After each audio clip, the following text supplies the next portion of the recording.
Halo teman-teman, selamat datang kembali di video Gen Digital. Dalam kursus seru hari ini, saya, Kak Keisha, akan mengulas topik yang telah kita bahas sebelumnya, if-else. Nah, kalau teman-teman masih ingat, if adalah terjemahan bahasa Inggris untuk jika, dan kata else dapat diartikan sebagai kalau tidak atau lain.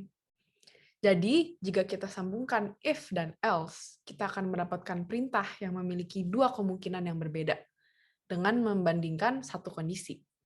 Nah, biar lebih jelas, kakak akan bicara tentang struktur penulisan perintah if-else.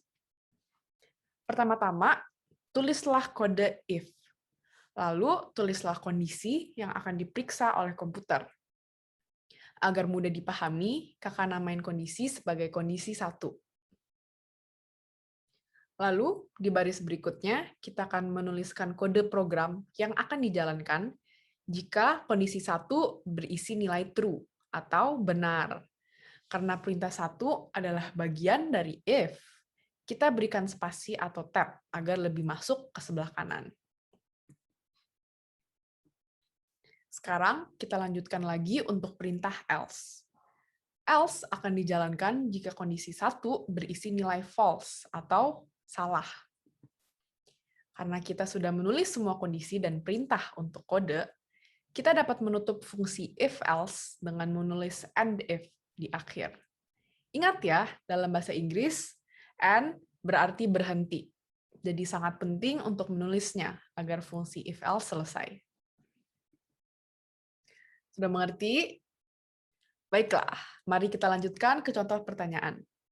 Nah, di pertanyaan ditulis bahwa variabel yang akan dipakai untuk kode ini adalah hari. Jadi silahkan di-pause dulu videonya, baca pertanyaannya, dan lanjutkan lagi untuk penjelasan serta jawabannya, jika sudah dapat.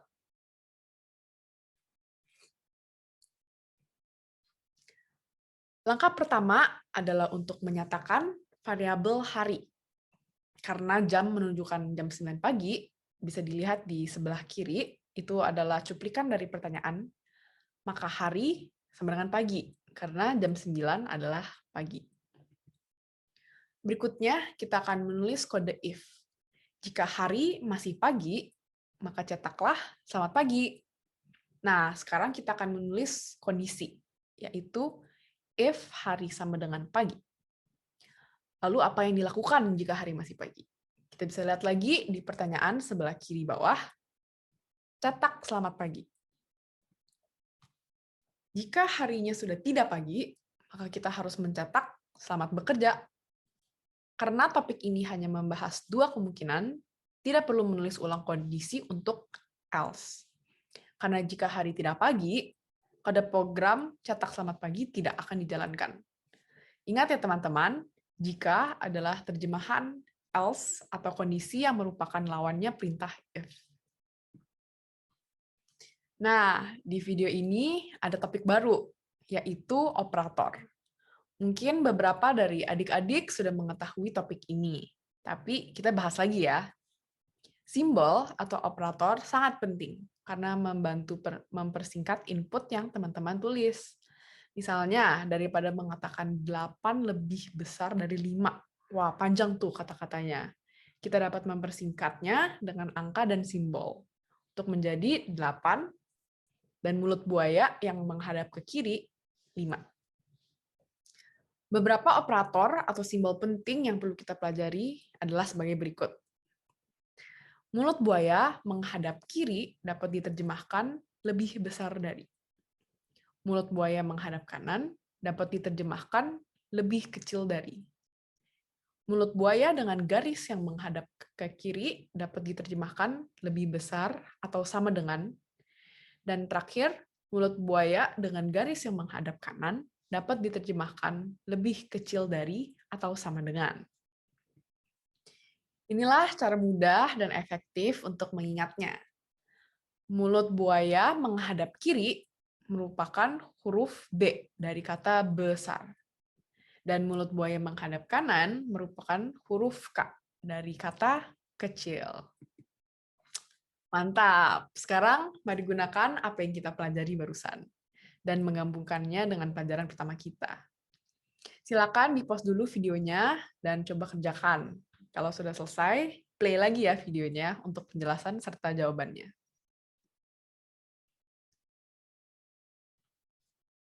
Nah, langkah pertama adalah untuk menyatakan variabel jeruk. Karena pertanyaan bilang terdapat 6 jeruk di meja, kita akan menyatakan variabel jeruk sama dengan 6. Berikutnya, kita akan menulis kondisi if. Kalau menuliskan kondisi yang akan menentukan hasil true atau false. Sekarang kita harus mengubah kata. Jika jumlah jeruk lebih besar dari 5 dengan operator. Kita mencari operator lebih besar. Maka menggunakan mulut buaya menghadap kiri yang seperti huruf B atau besar. Selanjutnya adalah untuk menulis kode program yang akan dijalankan jika kondisi jeruk lebih besar dari 5 adalah benar. Jadi, kita akan menuliskan cetak makan jeruk.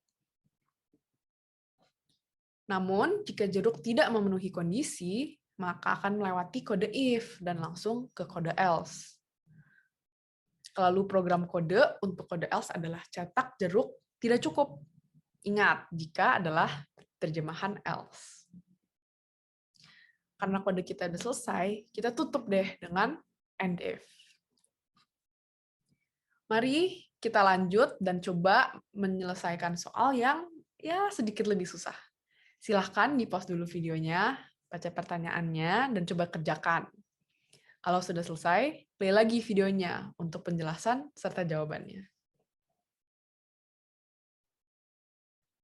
Seperti biasa, pertama-tama kita harus menyatakan variabel baterai. Nah, kita lihat lagi di pertanyaan di sebelah kiri bawah, karena baterai telepon sisa 45%, kita tulis bahwa baterai sama dengan 45. Berikutnya, kita akan menulis kode if. Jika baterai lebih besar dari atau sama dengan 20, maka kita cetak baterai masih cukup. Untuk ini, kita pakai operator mulut buaya dengan garis yang menghadap ke kiri, karena menyerupai huruf B dari besar. Kita lanjut ke kode else.